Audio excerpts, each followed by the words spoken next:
We spend so much of our lives operating under a single, fundamental assumption that we are lacking. We believe we need more success, more love, more control, more security. Our entire existence becomes a quest to acquire, to achieve, to fill a void we feel deep within. But what if this entire framework is built on an error? What if the very idea of need is the greatest illusion we have ever believed? From the moment we wake, the world reinforces this story of lack. We need a better job to feel valued. We need a bigger house to feel secure. We need more recognition to feel seen. We need more love to feel whole. This chasing becomes our purpose, a relentless pursuit of shadows. Yet, no matter how much we acquire, a quiet whisper remains. It is not enough. The satisfaction is always temporary, the peace always conditional. The reason for this is simple, yet profound. We are trying to solve a spiritual problem with worldly solutions. We are attempting to fill a gap that does not exist in reality, but only in our perception. To truly comprehend the depth of this illusion, we must understand the meticulous, though misguided, architecture. The mind constructed, the moment it entertained the tiny, mad idea of separation. This was not a passive event, but an active, projective process. Believing it had successfully separated from its creator, the mind was instantly plunged into a state of profound terror and guilt. In a frantic attempt to resolve this unbearable tension, the mind did what it was created to do. It extended. But instead of extending love, it extended the error. It projected the guilt outward. And in doing so, it made a world, this world, as a screen onto which it could cast the drama of separation, and thus make the idea seem real and external. This world, with its laws of time, space, physics, and biology, is the direct and logical outcome of the belief in lack. It is a universe built upon the fundamental premise that something is missing. This illusion was born from that one original, foundational thought, the thought of separation from our source. In the perfect creation of God, where only wholeness and unity exist, the concept of lack is impossible. It is meaningless. This illusion was born from that one original, foundational thought, the thought of separation from our source. In the perfect creation of God, where only wholeness and unity exist, the concept of lack is impossible. It is meaningless. Before the belief in separation, there was no lack. Every single need we experience, from the most basic physical craving to the most complex spiritual longing, arose only after we accepted the mistaken idea that we are apart from love itself. This is why the chase is endless. You fulfill one need, and another instantly takes its place. This cycle is not a failure of your effort. It is proof of the illusion. This projected world is a brilliant, self-perpetuating system designed for a single purpose: to prove that the separation is real and that the needs arising from it are valid and urgent. The body itself is the ultimate instrument in this grand deception. It was made to be the hero of its own story of lack. Its eyes can only see division. Its nervous system is wired to experience pleasure and pain, all reinforcing the central thesis that you are a fragile entity in a hostile universe, requiring constant defense and acquisition to survive. Every biological drive, hunger, thirst, the urge for shelter, is a masterpiece of misdirection. They are not sins, they are distortions. They are miracle impulses, impulses toward life, connection and creation, now twisted to serve the ego's narrative. The impulse for union becomes not holy communion, but a need for romantic love to complete the self. The impulse for sustenance becomes not grateful reception, but a desperate need to consume. Having fragmented itself, the mind then had to categorize its fragments. It established a hierarchy, a pyramid where so-called base physical needs must be satisfied before higher spiritual ones can be addressed. This pyramid is the ego's masterstroke, for it ensures we remain perpetually trapped at the bottom, forever scrambling, never having the energy to question the entire structure. We fight with ourselves over which need is more important, creating internal conflict that further obscures the one simple problem, the belief in separation. We say, "I can't focus on peace or God until I have a better job," not realizing that the anxiety about the job is the lack of peace we seek to resolve. But peace cannot be found in the shifting, unstable world of forms and needs. It can only be found by correcting the root mistake. This sense of separation is the only lack we truly need to correct.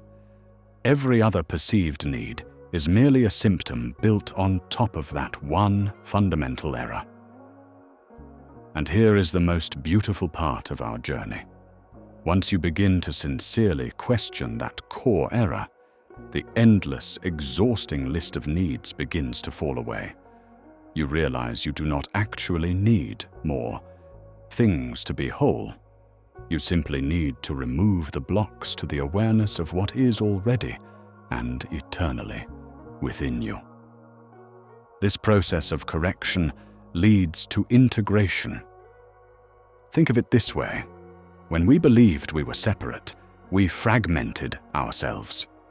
We broke our singular self into 1,000 pieces and levels, a physical self, an emotional self, a spiritual self, each with its own competing set of needs.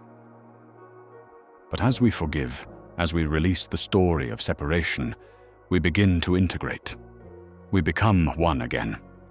And as we become one, our needs become one. Instead of 1,000 scattered, conflicting desires, there is only one unified desire, the desire to return to wholeness, to remember God.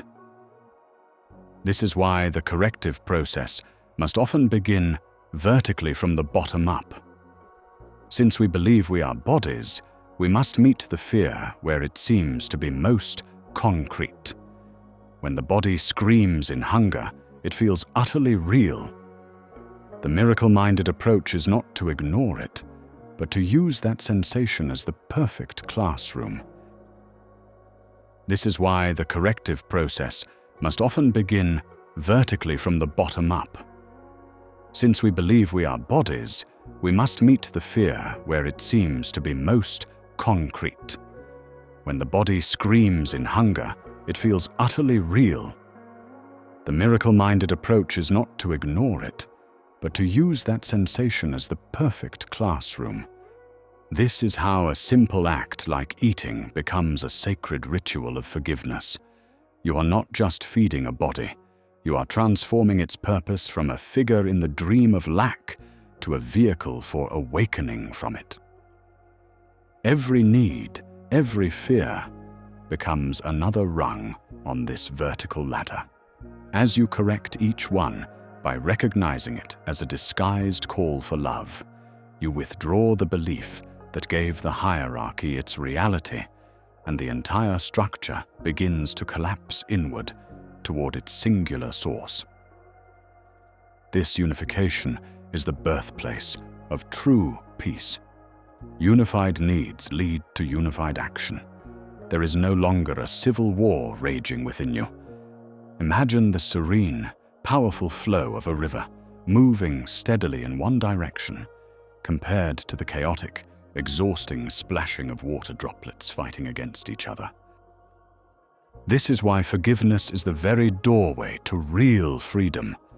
It is a radical act of surgery on the mind itself, the conscious release of the mistaken thought that we are divided.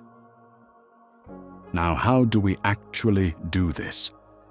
The answer lies not in fighting the shadows, but in turning on the light. It lies in our willingness to question every fear. Fear is the voice of the illusion. It constantly whispers that something is missing. But fear itself has no reality. We can use a simple logical prayer to correct our perception. Perfect love casts out fear. If fear exists, then there is not perfect love here. But only perfect love exists in truth. Therefore, if I feel fear, it must be producing a state that does not truly exist. Believe this, and you will be free. This is a gift of faith from God, who has perfect faith in His creations, because He knows we were made whole, complete, and lacking nothing. This world, then, takes on a new and sacred purpose.